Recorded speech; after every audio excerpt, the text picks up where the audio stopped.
سب کو رخصت کر دیا. جبریل آ گئے. یا رسول اللہ موت کا فرشتہ دروازے پر ہے, اندر آنے کی اجازت چاہتا. ہاں, جہاں موت پوچھ کے جائے کس ہستی کو بھلایا ہے, چند پونڈ کے پیچھے جہاں موت پوچھ کے جائے. آپ نے کہا آ جائے, وہ اندر آئے. السلام علیکم یا رسول اللہ, سلام پیش کرتا ہوں. میں نے آج تک کسی کو سلام نہیں کیا, آپ پہلی ہستی ہیں جنہیں سلام کر رہا ہوں.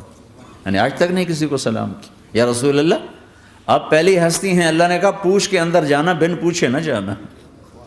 یا رسول اللہ مجھے حکم ہے کہ آپ سے پوچھوں, آپ جانا چاہیں تو میں لے جاؤں, اور رہنا چاہوں تو میں چھوڑ کے واپس چلا جاؤں. طارق جمیل سے کوئی پوچھے, آپ سے کوئی پوچھے, پوچھا جا رہا ہے, موت پوچھ رہی کہ آؤں کہ نہ آؤں. تو آپ نے کہا اگر میں اجازت دے دوں تو میری جان نکالو گے؟ کہاں جی نکالوں گا. تو آپ نے جبریل کو دیکھا, کیا کہتے ہو, کیا کہتے ہو؟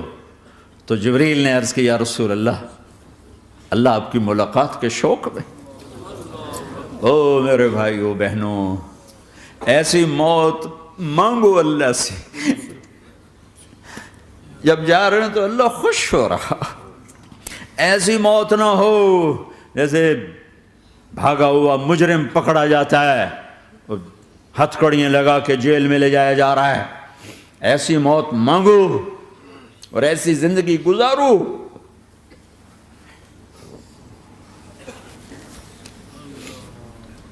موت ہمارے لیے راحت ہے, اللہ خوش ہو رہا. جب سعد بن معاذ کا انتقال ہوا تو آپ نے فرمایا, میرے نبی نے فرمایا, سعد بن معاذ بڑے صحابہ میں ہیں, میرے نبی نے فرمایا کہ آج اللہ کا عرش خوشی سے جھوم اٹھا ہے.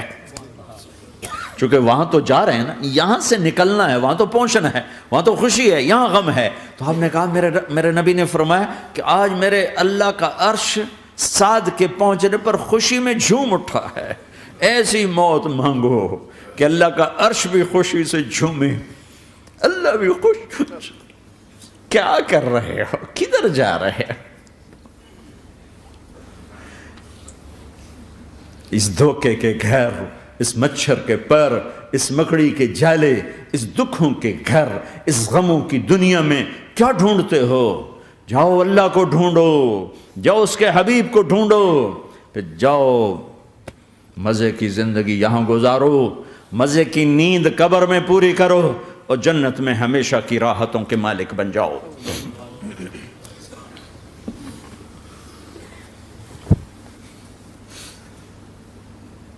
کہ یا رسول اللہ, اللہ ملاقات کے شوق میں ہے. تو میرے نبی فرماتے کہ میرے حسنین کا کیا ہوگا؟ میں تو دیکھ رہا ہوں ایک زہر میں تڑپتا ہے, ایک بچوں سمیت نیزے پہ چڑھا ہوا ہے.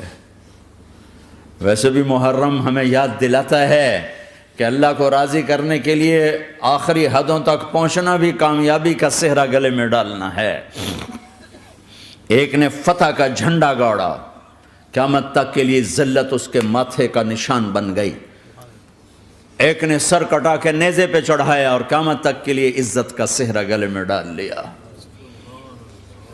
کیوں کہ ایک دنیا کی بازی ہارا پر اللہ کو لے کے جیت گیا, اور ایک دنیا کی بازی جیتا اور اللہ کو کھو کے ہار گیا. اللہ کو پالینے کے بعد کوئی ہار نہیں, اللہ کو کھو دینے کے بعد کوئی جیت نہیں. اللہ کو اپنا مطلب بناؤ, اللہ کو مطلب بناؤ, اللہ کو مطلب بناؤ, اللہ کو اپنی زندگی کا مقصد بناؤ.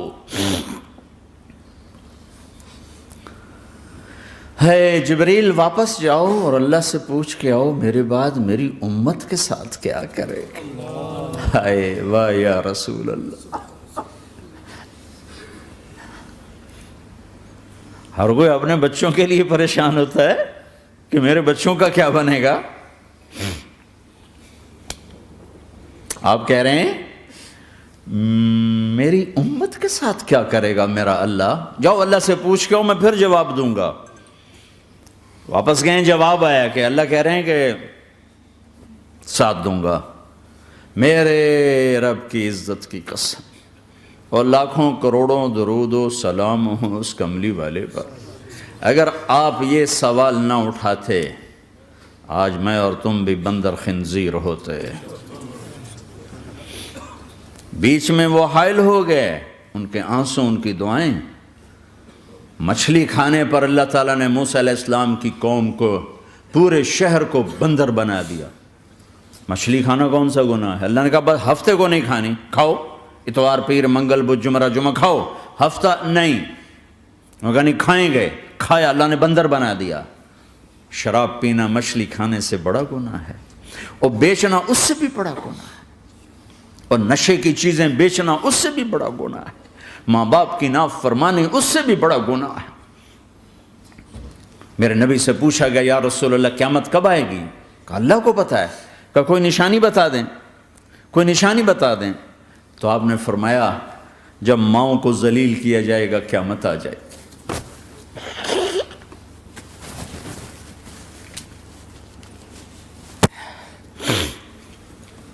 یہ تو اس کی دعائیں ہیں، بیچ میں آ کے کھڑی ہو جاتی ہیں۔ اللہ تعالیٰ نے کسی کو بندر بنایا، کسی کو خنزیر بنایا، کسی کو زمین میں دھسایا، کسی کو پانیوں میں بہایا، کسی کو ہواؤں سے اڑایا، کسی پر آگ کو برسایا، کسی پر بجلیوں کی چمک کو سے ان کو راکھ کیا۔ کب میرے رب نے کیا کچھ نہیں کیا۔ وَكَمْ أَهْلَكْنَا مِنَ الْقُرُونِ مِنْ بَعْدِ نُوحٍ وَكَفَى بِرَبِّكَ بِذُنُوبِ عِبَادِهِ خَبِيرًا بَصِيرًا۔ کیا کچھ نہیں ہوا ہمارے ساتھ، وہ کیوں نہیں ہوا کہ وہ کملی والے کی دعائیں ہیں، دعائیں ہیں، دعائیں ہیں، رونا دھونا ہے، امتی امتی۔ اچھا چلو یہ تو دنیا ہو گئی، آپ نے یاد رکھا میدان معاشر میں میرے نبی نے فرمایا جب جہنم کو لایا جائے گا اور ایک چیخ مارے گی، کوئی کسی کو یاد نہیں کرے گا، سب بھول جائیں گے۔ ہر ایک کی زبان کے آپ نے مشہور لفظ سنا ہوگا نفسی نفسی۔ جب جہنم آئے گی تو ایک چیخ مارے گی، اور کئی بلین فرشتے اس کو پکڑ کے لا رہے ہوں گے، اور وہ ان کے ہاتھوں سے نکل رہی ہوگی، اور اس کی آگ کے شعلے اور اس کا دھواں اور اس کی چیخ اور اس کی آواز۔ تو جب وہ قریب آئے گی تو اس کے آواز پر سارے مرد عورت زمین پر گریں گے، اور سب کہیں گے یا رب نفسی نفسی، یا رب نفسی نفسی، یا رب نفسی نفسی۔ یا اللہ میری جان، میری جان، ماں نہیں، ابا نہیں، بیوی نہیں، بچے نہیں، بھائی نہیں، میری جان۔ چلو میں تو آپ عام لوگ ہیں، انبیاء نبی کہیں گے یا اللہ میری جان، ابراہیم خلیل جیسے کہیں گے یا اللہ میں کسی کا سوال نہیں کرتا، باپ کا بھی نہیں کرتا، میری جان۔ اور عیسیٰ علیہ السلام جیسی ہستی کہیں گے یا اللہ میں اپنی ماں مریم کا بھی سوال نہیں کرتا، میری جان، میری جان۔ عیسیٰ علیہ السلام سے لے کر آدم علیہ السلام تک نفسی نفسی، نوح علیہ السلام نفسی نفسی، یحییٰ زکریا باپ بیٹا ہیں لیکن نفسی نفسی، سلیمان داؤد باپ بیٹا ہیں لیکن نفسی نفسی، یوسف یعقوب باپ بیٹا ہیں لیکن نفسی نفسی، یعقوب و اسحاق باپ بیٹا ہیں لیکن نفسی نفسی، اسحاق ابراہیم باپ بیٹا ہیں لیکن نفسی نفسی، اسماعیل ابراہیم باپ بیٹا ہیں لیکن نفسی نفسی۔ یہ نبیوں کا حال ہے، میرا کیا حال ہوگا؟ لیکن اسی ہنگامے میں جب ہر مرد عورت کہے گا نفسی نفسی، ایک آواز ابھرے گی امتی امتی، ایک آواز آئے گی امتی امتی، ایک دکھ بھری، ایک درد بھری آواز آئے گی امتی امتی۔ سننے والے حیران ہوں گے یہ کون ہے، یہ کون ہے جو اپنے آپ کو نہیں مانگ رہا، اپنی امت کو مانگ رہا ہے، یہ کون ہے؟ جب آواز کی طرف نظریں لگیں گی، یہ تو محمد الرسول اللہ ہے، جھولی پھیلی ہوئی ہے، ہاتھ اٹھے ہوئے، اے رب میری امت۔ کون سی امت ساری زندگی شراب بیچتے رہے، کون سی امت ساری زندگی ڈرگز بیچتے رہے، کون سی امت ساری زندگی زنا کرتے رہے، کون سی امت ساری زندگی ظلم و ستم کے پہاڑ توڑتے رہے، ساری زندگی جوا کھیلتے رہے۔ آپ تو کہتے دفع ہو جاؤ، میری نظروں سے دور ہو جاؤ، نہ تمہیں میری عزت کا خیال نہ میری نسل کی قربانیوں کا خیال، میرے معصوم بچے نیزوں پہ چڑھ کے اس کے دین کے تم چند پونڈوں پہ کیا ظلم ڈھا کے آئے ہو، دفع ہو جاؤ یا اللہ انہیں جہنم میں ڈال. یہ کہنے کا موقع تھا. میں قربان جاؤں اس نبی رحمت، اس کامل اکمل نبی پر، اس ہادی رہبر پر میں کہاں سے الفاظ لاؤں ان کی تعریف کے لیے. دو ہستیوں کا حق نہیں ادا کیا جا سکتا، ایک اللہ، ایک اللہ کا رسول. ہر ایک کا حق ادا ہو سکتا ہے، اللہ اور اس کے رسول کا حق نہیں ادا ہو سکتا. وہ کہتے جا اللہ ان کو آگ میں ڈال دے. انہوں نے نہ مجھے دیکھا، نہ میرا گھر دیکھا، نہ میرے پیٹ پہ پتھر دیکھے، نہ میرا راتوں کو تڑپنا دیکھا، نہ میرا مچلنا رونا دیکھا، نہ احد میں ٹوٹے دانت دیکھے، نہ طائف میں بکھرا خون دیکھا، نہ کربلا میں اولاد کے سر نیزوں پہ چڑھے دیکھے. دفعہ دور کر دے میری آنکھوں سے. میں قربان جاؤں اس نبی رحمت پر. کہہ رہے ہیں یا اللہ میری امت، یا اللہ میری امت، یا اللہ میری امت، یا اللہ میری امت. نہ یہاں بھلایا نہ وہاں بھلایا. آپ کے لیے ممبر آئے گا، میرے حبیب بیٹھو، تو آپ کہیں گے اب مجھے خیال آئے گا اگر میں بیٹھا تو یہ مجھے لے کے جنت میں نہ چلا جائے. اور اللہ کہہ رہا بیٹھو تو میں کیا کروں گا؟ میں خود زمین پہ کھڑا رہوں گا، ممبر پہ ہاتھ رکھ دوں گا. کہ اللہ تیری مان لی، میں ہاتھ رکھا ہوا ہے، لیکن میں بیٹھوں گا نہیں کہ میں اپنی امت کا آخری حساب کروا کے ہی جاؤں گا، ایسے نہیں جاؤں گا. آؤ بھائی، ہمارا نیا سال ہمارا سال تو محرم سے شروع ہوتا ہے. ویسے تو جنوری بھی اللہ کا، محرم بھی اللہ کا. سورج اللہ نے بنایا تو جنوری فروری بھی اللہ کا، اور چاند اللہ نے بنایا تو محرم ربیع الاول بھی اللہ تعالیٰ کا. دونوں ہی اللہ کے ہیں. کسی نے یہ لے لیا، کسی نے وہ لے لیا. ہم نے چونکہ چاند کا کیلنڈر بنایا تو ہمارا تو اب سال شروع ہو رہا ہے. ہمارا تو نیو ایئر اب ہے. ہمارا نیو ایئر رونے سے شروع ہوتا ہے. کیسا اللہ نے نظام بنایا. کسی اور مہینے میں یہ واقعہ ہو جاتا. نہیں، سال کے شروع میں یہ واقعہ رکھا ہے کہ ہر ایک کو پتہ چلے کہ ہاں نیا سال خوشی منانے کے لیے نہیں ہوتا. نیا سال آخرت کی تیاری کے لیے ہوتا ہے. کہ ایک سال چلا گیا، ایک سال اور زندگی سے نکل گیا، اور بھی جلدی سے اللہ کو راضی کرنے کا کوئی کام کرنے کو، توبہ کرنے کو، اللہ کو راضی کر لیں.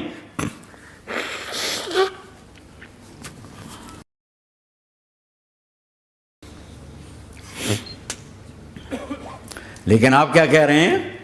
یا رب امتی امتی، یا رب امتی امتی، یا اللہ میری امت، یا اللہ میری امت، یا اللہ میری امت. اور ایسی شفقت و محبت آپ کہیں گے یا اللہ یہ میری امت کا حساب میرے حوالے کر، میں لوں گا، تو نہ لے، میں لوں گا. تو اللہ تعالیٰ فرمائیں گے آپ کیوں لینا چاہتے ہیں؟ کہیں گے میں اس لیے لینا چاہتا ہوں کہ ان کے جتنے عیب ثواب ہیں نا وہ کسی کو پتہ نہ چلے، بس میرے سامنے ہی آ جائیں تو ان کو شرمندہ نہ ہونا پڑے. تو میں قربان جاؤں. پھر وہ رب محمد ہے، اس نے اپنے حبیب کی لاج رکھنی ہے. وہ کہیں گے میرے محبوب اگر آپ ان کا حساب لیں گے اور آپ ان کے گناہ دیکھیں گے تو پھر ان کو آپ سے تو بڑی شرم آئے گی. نہیں، میں آپ کو بھی نہیں دیتا، میں ان کا حساب پردے کے پیچھے لوں گا، کسی کو پتہ نہیں چلنے دوں گا.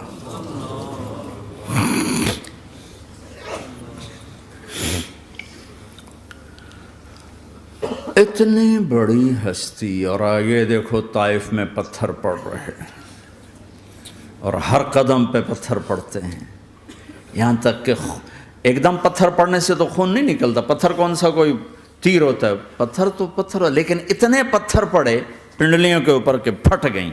ان سے خون نکلتے نکلتے نکلتے جو جوتا تھا پاؤں میں ایسے ساتھ ایسے چپک گیا. اور ساری کائنات کے دلہا سردار بے ہوش ہو کے گرے. وہ آپ کے غلام زید نے، نوکر تھے، انہوں نے اٹھایا کندھے پر، بھاگے. پیچھے وہ سر پہ چڑھے ہوئے پتھر مار رہے ہیں اور آپ جتنا بھاگ سکتے تھے بھاگے، یہاں تک کہ بے ہوش ہو کے گر گئے. خون زیادہ نکل گیا تو انہوں نے کندھے پہ اٹھا، دوڑ لگائی.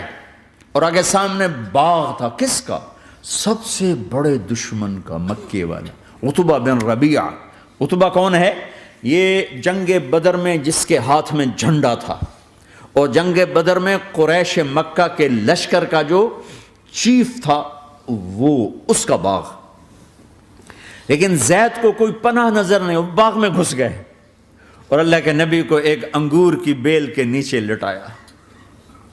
تو جان کا دشمن عتبہ، لیکن جب اللہ کے نبی کو خون و خون دیکھا تو اس کا دل بھی پگھل کے رہ گیا، کہنے لگا ہائے ہائے، طائف والوں نے محمد کے ساتھ کیا کرتا۔ جس پر دشمن کو رحم آیا ہمیں اس پہ رحم نہیں آیا، ہم نے اس کے آنسوں کی کوئی قیمت نہیں لگائی۔ وہ اتنا ایموشنل ہوا کہ جلدی سے گیا اور پلیٹ میں انگور توڑ کے سجائے۔ جب جانے لگا تو پھر شرم اور وہ ایک حجاب درمیان میں آڑے آ گیا، تو اپنے غلام کو بلایا، عداس کا، عداس یہ لے جا وہ جو آدمی زخمی پڑا، اسے جا کر کہنا کہ تمہیں رشتہ داری کی قسم میرے انگور رد نہ کرنا، کھا لے۔ حالانکہ موقع تھا کہ قتل کرتا، ہر وقت قتل کرنے کے منصوبے بنا رہے، ابھی موقع تھا کہ قتل کرتا۔ ایسا حال تھا کہ قاتلوں کے بھی آنکھوں میں آنسو آ نہیں آئے تو تمہاری آنکھوں میں نہیں آئے۔ چند پونڈوں پہ اپنے نبی کو بیچ دیا۔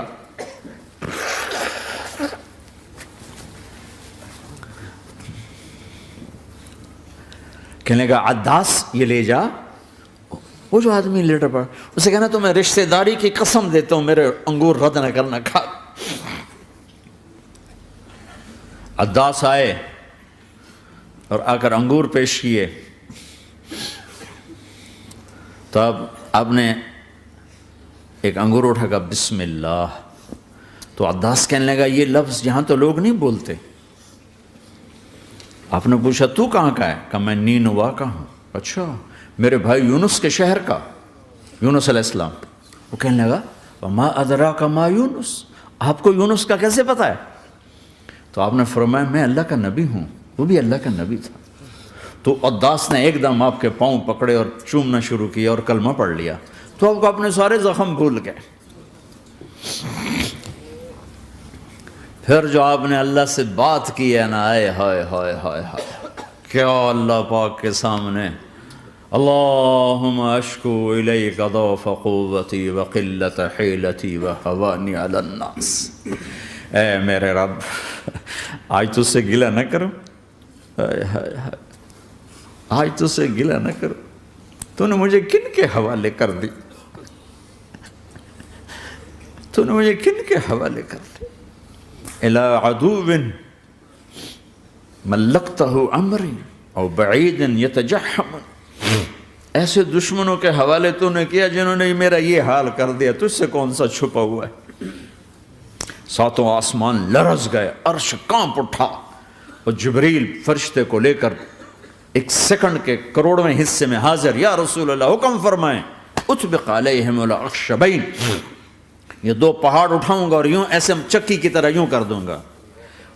نبی رحمت، نبی رحمت، نبی رحمت۔ ارے تم تو آپس میں رحمت نہیں رہے ہو، ایسی فرقہ واریت کی آگ میں جلے ہو کہ ایک دوسرے کو سلام کرنا چھوڑ گئے، ایک دوسرے کے پیچھے نمازیں پڑھنا چھوڑ گئے، اور جاؤ پاکستان میں دیکھو ایک دوسرے کے خون کے پیسے پھر رہے ہیں۔ یہ کون سی امت ہے؟ یہ کون سا اسلام ہے؟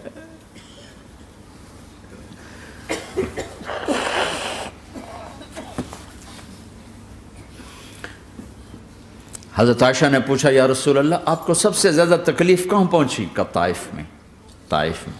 23 برس میں سب سے زیادہ تکلیف کہاں پہنچی؟ فرمایا طائف میں۔ جنہوں نے اتنی زیادہ تکلیف پہنچائی تھی ان سے بدلہ لینے کا وقت آ گیا ہے، اور فرشتہ حاضر ہے، اللہ کی منشا شامل ہے، کر دوں؟ کہ نہیں، یہ نہ صحیح، ان کی نسل میں شاید کوئی ایمان لے آئے، لعل اللہ ان یخرج من اصلابہم من یوحد اللہ، یہ نہیں تو ان کی نسل ہی شاید کلمہ پڑ جائے۔ میں عذاب دلانے نہیں آیا، میں تو رحمت بن کر آیا ہوں۔ ما بعثت لعانا، میں لان تان کرنے نہیں آیا، انما بعثت رحمتا، میں تو رحمت بن کے آیا ہوں۔ اب ممبر پہ بیٹھنے والے لانتیں برسا رہے ہیں اپنوں پر. امت بنو، مسلمان بنو. اس دعا پر آسمان کے فرشتے روئے ہیں. ساتوں آسمان کے فرشتوں میں ہلچل مچ گئی. میرے بھائیو، یہاں کوئی آزاد نہیں ہے. موت سے لڑو، دکھاؤ. بڑھاپے سے لڑ کے دکھاؤ. غم اور دکھوں سے لڑ کے دکھاؤ. یہاں پابند بن کے چلو اس اللہ کے جس کی شہنشاہی ہے، اس اللہ کے جس نے مجھے بنایا. اس اللہ کے پابند بنو جس نے مجھے آنکھوں کا نور دیا، زبان میں بول دیا، جسم میں طاقت دی، عقل کو سمجھنے کے اوصاف دیے. اس اللہ کے پابند بن کے چلو جس نے قرآن کو اتارا، جس نے دھرتی کو بچھایا، جس نے آسمان کو اٹھایا، جو موت دینے والا ہے، جو موت کے بعد اٹھانے والا ہے. اس اللہ کے پابند بن کے چلو جو میرے جسم کو چورا چورا کرنے والا ہے، میری ہڈیوں کو ریت کی طرح ذرہ ذرہ کرنے والا ہے. اس اللہ کی مان کے چلو جو پھر مجھے میرے اس پارا پارا وجود کو پھر جمع کرنے والا ہے. اس اللہ کے سامنے جھکو جو قبروں کو پھاڑ کر مجھے پھر کھڑا کرنے والا ہے. اس اللہ کے سامنے جھکو جو ساری آدم کی مردہ نسل کو دوبارہ زندہ کرنے والا ہے. اس اللہ کے سامنے جھکو جو زمین آسمان کو ایک دن توڑنے والا ہے، توڑ کے پھر بنانے والا ہے. اذا السماء انفطرت وإذا الكواكب انتثرت وإذا البحار فجرت وإذا القبور بعثرت. زمین آسمان کو ہلا رہا ہے، موت دے رہا ہے. اذا زلزلت الارض زلزالها، زمین پہ موت آ رہی ہے. اذا السماء انفطرت، آسمان مر رہا ہے. اذا الشمس قورت، چاند سورج مر رہا ہے. وَإِذَا الْجِبَالُ سُيِّرَتْ، یہ پہاڑوں کی موت ہے. عرش فرش لوح قلم کرسی، ہر شے کو فنا کے گھاٹ اتارنے والا اور خود ہمیشہ باقی رہنے والا، دائم رہنے والا، قائم رہنے والا، اپنی ذات میں قائم، اپنی ذات میں دائم، موت سے پاک، تھکن سے پاک، نیند سے پاک، اونگ سے پاک، ظلم سے پاک، ذوف سے پاک، خزانوں کا مالک، عزت کا مالک، قوت کا مالک، شہنشاہی کا مالک، کبریائی کا مالک، ہیمنت کا مالک، جبروت کا مالک، خزانوں کا مالک، فرشتوں کا مالک، جبریل کا مالک، میکائیل کا مالک، اسرافیل کا مالک، اسرائیل کا مالک، طارق جمیل کا مالک، برمنگم والوں کا مالک، آدم کی ساری نسل کا مالک، 2 پاؤں پہ چلنے والوں پر بادشاہ، 4 پاؤں پہ چلنے والوں کا مالک، پانی کی مخلوق، ہوا کی مخلوق، زمین کی مخلوق، رینگنے والے، اڑنے والے، تیرنے والے، جھپٹنے والے، دھاڑنے والے، پھاڑنے والے، ڈسنے والے، سب پر میرے اللہ کی شہنشاہی ہے. للہ ملک السماوات والارض وما فیہن، لہ ما فی السماوات وما فی الارض وما بینہما وما تحت الثری وان تجہر بالقول فانہ یعلم السر واخفی. وہ کون ہے؟ اللہ. اللہ کیسا ہے؟ لا الہ الا ہو، کوئی اسے ایسا نہیں، اکیلا معبود ہے. صفات کیسی ہیں؟ لہ الاسماء الحسنى، کیا صفات ہیں؟ الرحمن الرحیم، الملک القدوس، السلام المؤمن، المہیمن العزیز الجبار المتکبر، الخالق الباری المصور الغفار القہار الوہاب، الرزاق الفتاح العلیم القابض الباسط الخافض الرافع، المعز المذل السمیع البصیر الحکم العدل، اللطیف الخبیر الحلیم العظیم الغفور الشکور العلی الکبیر الحسیب المقیت الجلیل الکریم، الرقیب المجیب الواسع، المجید الحق، الوکیل القوی، المتین الولی، الحمید المحصی، الودود، المبدی المعید، المحیی الممیت، الواجد الماجد، الواحد الاحد، الصمد القادر، المقتدر، المقدم، المؤخر، الاول، الاخر، الظاهر، الباطن، الوالي، المتعال، البر التواب، المنتقم، العفو الرؤوف، مالك الملك ذو الجلال والإكرام، المقسط الجامع الغني المغني المانع الضار النافع النور، الهادي البديع الباقي الوارث الرشيد الصبور جل جلاله. ذلكم الله ربكم الحق، یہ ہے تمہارا اللہ.